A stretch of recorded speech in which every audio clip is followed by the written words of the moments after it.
कहानी को आखिर तक जरूर सुनिएगा। राहिल मेरी दूसरी बीवी के पहले शौहर से था। जुड़वा बेटों की पैदाइश के वक्त कुछ ऐसी पेचीदगी पैदा हो गई कि मेरी पहली बीवी बच ना सकी।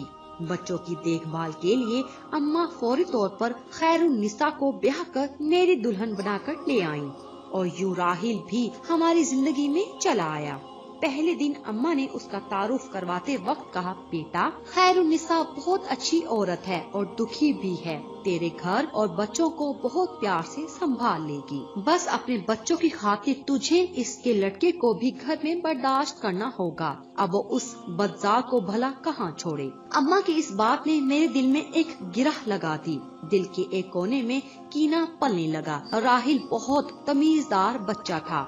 एक चीज जो मैंने शिद्दत से नोट की कि मेरे सर्द रवैये के बावजूद वो मुझसे बहुत मोहब्बत करता और मेरे रवैये से उसे कोई फर्क नहीं पड़ता था। सुबह जब मैं नाश्ते के लिए खाने की मेज पर आता तो राहिल भी इंतहाई तमीज के साथ अस्सलाम वालेकुम अब्बा जान कहता और भागकर मेरे आगे अखबार रखता। मेरे दिल में लगी गिरह ढीली होती के साथ ही आवाज आती, अरे बदजात, चल अपनी माँ से कह जल्दी नाश्ता लाए, मेरे बच्चे को देर हो रही है।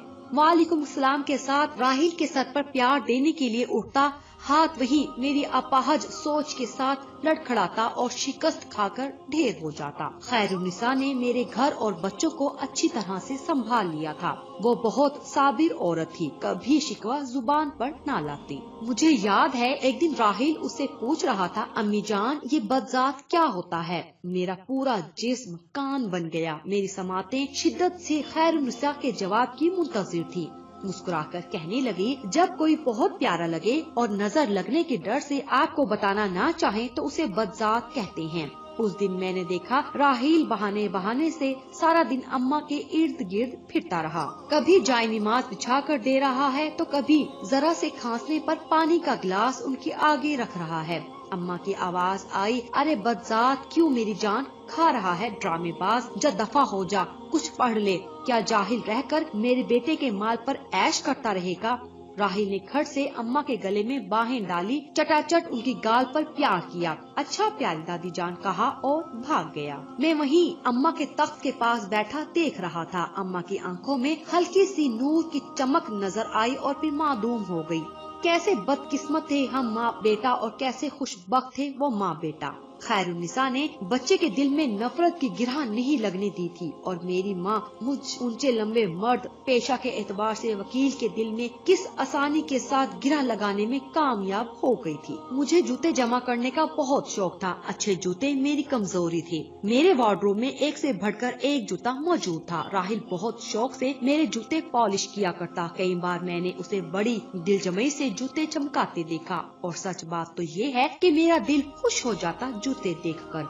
मुझे याद है एक दफा मैंने खुश होकर सिर्फ इतना कहा, वाह राहिल, कमाल कर दिया तुमने, और उसे 500 का नोट इनाम दिया। भागा भागा अम्मा के कमरे में गया। दादी दादी देखें, अब्बा ने मुझे इनाम दिया है। घर के मुलाजमीन से लेकर घर में आने वाले एक एक मेहमान को बताता कि अब्बा ने मुझे इनाम दिया है। अम्मा ने बदजात दफा हो जा कहकर मुँह फेर लिया। काश अम्मा उसे खैरुन्निसा की खातिर ही एक बार गले से लगा लेती, जिसने उनके पोतों को अपने जिगर के टुकड़े से भरकर प्यार दिया था। अम्मा की लगाई हुई नफरत की धीमी आंच पर मेरी अना का बुत पकता रहा। खैरुन्निसा के मेरे बच्चों और घर के साथ बेपनाह मोहब्बत और एहसान भी अना के इस बुत को तोड़ ना पाया। राहिल की तमाम खूबियों के बावजूद मैंने कभी उसे सीने से नहीं लगाया था। हाँ, मगर मैंने उस पर खर्च करने या उसकी जरूरत पूरी करने में कोई कोताही ना की। खैरुन्निसा इतने ही में मुतमईन थी। वक्त गुजरता रहा, बच्चे बड़े हो गए। उमर और अली मेरे जुड़वा बेटे आला तालीम के लिए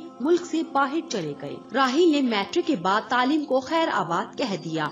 मेरे बहुत चाहने के बावजूद वो पढ़ नहीं सका। सारे मोहल्ले का लाडला था। सुबह का घर से निकला, शाम को घर आता। अक्सर हाथ पर पट्टी बंदी होती, जाने कहां से चोट लगवा कर आता था। खैरुन्निसा ने मेरे दरियाफ्त करने पर कहा, फिक्र ना करे, मुझे बताकर जाता है, मेरी उस पर नजर है। वक्त ने अम्मा को हमसे छीन लिया। आखिरी वक्त में राहिल ने अम्मा की बहुत खिदमत की। कई बार अपनी गोद में उठाकर अस्पताल ले जाने के लिए गाड़ी में बिठाया। उनका कमजोर वजूद बाहों में भरकर कई रातें उसने अस्पताल के बेड पर जाकर गुजार दी। जाने किस मिट्टी से बना था ये राहिल। हालांकि अब उसको बदजात का मतलब भी समझ में आने लगा था। मरते वक्त अम्मा के हाथ राहिल के आगे जुड़े हुए थे, जिन्हें चूमकर उसने अपने हाथों से अम्मा की आंखें बंद की और मेरे साथ उन्हें लहद में उतारा।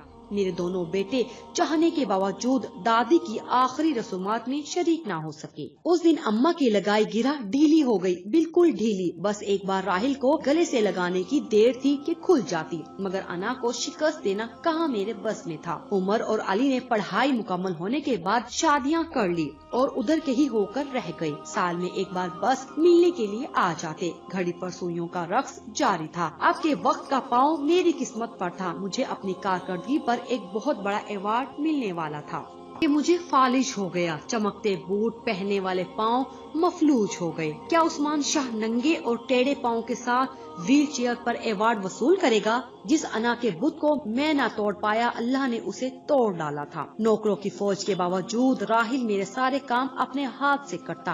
तकरीब वाले दिन उसने मुझे अपने हाथों से बेहतरीन लिबास पहनाकर तैयार किया, जैसे कोई बाप अपने बच्चे को स्कूल के पहले दिन के लिए तैयार करता हो। और फिर एक इंतहाई खूबसूरत काले चमड़े के बूट मेरे पाँव में पहनाने लगा, जो कि स्पेशल मेरे पाँव के लिए बने थे। मुझे जूतों की बहुत पहचान थी। जूते किसी बहुत महंगी कंपनी पर ऑर्डर देकर बनवाए गए थे। अवार्ड के लिए मेरी व्हील चेयर चलाने के लिए स्पेशल इंतजाम था, मगर राहिल खुद मेरी व्हील चेयर चलाकर स्टेज पर लाया। अवार्ड मिलने के बाद मेरे गाल पर बोसा दिया और कहने लगा, I am proud of you my बाबा। मैं कहना चाहता था, मैं बहुत बार राहिल से कहना चाहता था, आई am proud of you my son, मगर कभी न कह सका। वो एक बार फिर जीत गया, क्योंकि मेरे कान में अम्मा की आवाज आज भी गूंजती, बदजात। आज शायद मेरी अना का इम्तिहान था। अवार्ड की तकरीब के बाद राहिल मुझे जूतों की एक फैक्ट्री में ले गया। अंदर दाखिल होते ही मैंने देखा हर कोई राहिल को सलाम साहब कह रहा है। और फिर राहिल मुझे एक दफ्तर में ले गया, जहाँ एक बहुत खूबसूरत बुजुर्ग बैठे थे।